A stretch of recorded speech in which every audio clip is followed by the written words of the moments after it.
linnaplaneerimise heaoluskoor on teenus, millega kaardistatakse valitud linnaruumi asukohtade omadused ja mõõdetakse linnaelanike psühholoogiline ja füsioloogiline reaktsioon neile asukohtadele ehk elanike heaolu.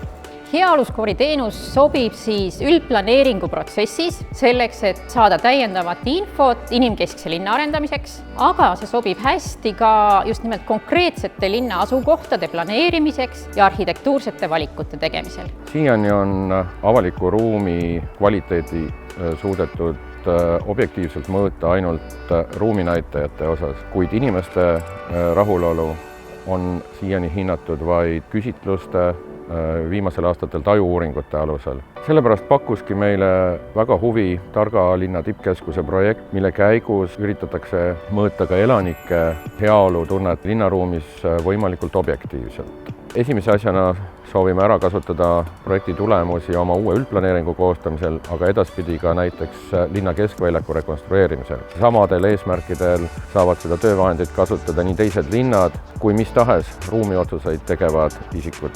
Ma võrdlen omavahel erinevaid ruumiandmeid, mida saab kirjeldada läbi arvude, läbi numbrite. See annab meile võimaluse kohti omavahel võrrelda kohtade erinevaid elemente omavahel ja seda me ka Narvas tegime. Meie meeskonna eesmärgiks oli uurida, kuidas inimese keha tegelikult tunneb ennast erinevates linnapunktides. Selleks me töötasime välja füsioloogiliste signaalide parameetrite komplekti, millega oleks võimalik hinnata inimese stressitaset ja ajukoormatust erinevates punktides. Füsioloogiliste signaalide mõõtmiseks me paigutame inimesele erinevad elektroodid ja andurid ning seejärel viime nad erinevatesse linnaruumi punktidesse. Psühholoogilise küsimustüki abil hindasime linnaruumi valitud asukohtades elanike positiivsete ja negatiivsete emotsioonide taset, paigakiindumust, vaimse taastumise võimalust.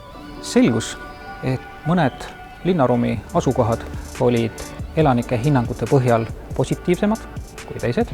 Samuti tundus, et inimesed ei tihka oma negatiivseid emotsioone väljendada.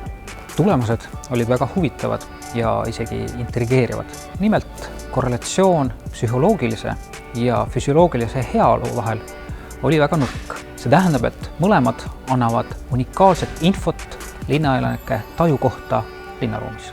Nüüdseks me oleme välja töötanud heaoluskoori mõõtmise metoodika ja läbi viinud uuringu Narva linnas ja oleme valmis pakkuma heaoluskoori teenust paljudele teistele linnadele.